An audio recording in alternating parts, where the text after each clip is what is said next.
We're looking out and making sure that we're all clear, that, you know, those blades aren't going to hit something, or making sure the tail's not going to hit something. Oh, shit. Make sure there's no extra debris that's on the ground, because sometimes that stuff will get sucked up and will cause all kinds of stuff, or flying objects into somebody else, you know. I am in aviation too. We came to see this helicopter. Is it very loud? I have to guide, bro. Yeah, so we've got our helmets on there. Yeah, So I am kind of happy to talk to them in person.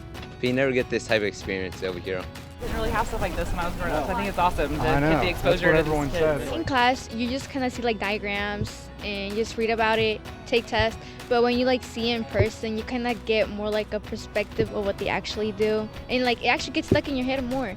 So we're not classified as a first responder per se. Yeah, So like when you get I never seen one in person, but after seeing them, they told me I'm able to come to their base, maybe see them fly once in a while, so I'm actually kind of hoping to go see them fly. For me, I like the freedom of being in the helicopter as opposed to being in the walls of a hospital. I'm a medical careers, and I was thinking to become a flight nurse. It actually makes me like more excited because I like what they're doing. You just see how they work like together as a team to help other people.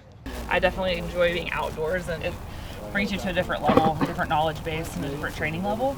And that's what I enjoy. I enjoy the challenge of this job more than I did in the hospital. She was talking about her helmet, how it has like night vision, and how they kind of like let patients in without like having to injure them more already. So you got the turbine engine, of course, it's located underneath this. And then you got the big exhaust right here. We've been learning about the engine types, on how the helicopter works. Like the tail is down mostly for stopping the torque of the helicopter from spinning the whole thing. The blades just look like a typical wing. Yeah. Kind of rounded in the front. If you see like a drawing of it, it seems so small about like the tail and everything. But when you see it in person, you can see like, all the engine, how complicated, but like everything they had to do for mechanically to get this thing to fly. A lot of those civilian guys will go fly tours out in Vegas or Grand Canyon or something like that to build hours, and then they can come over to us. You need like 2,000 hours to fly a helicopter, and like what types of helicopters. You need to be certified for each helicopter. I am mostly in there to try to get my private pilot license and try to get my drone pilot license. But yeah, after this might change my imaging. I think this seems better and more cooler. Plus, it's giving me more experience in the flying world. It was really worth it.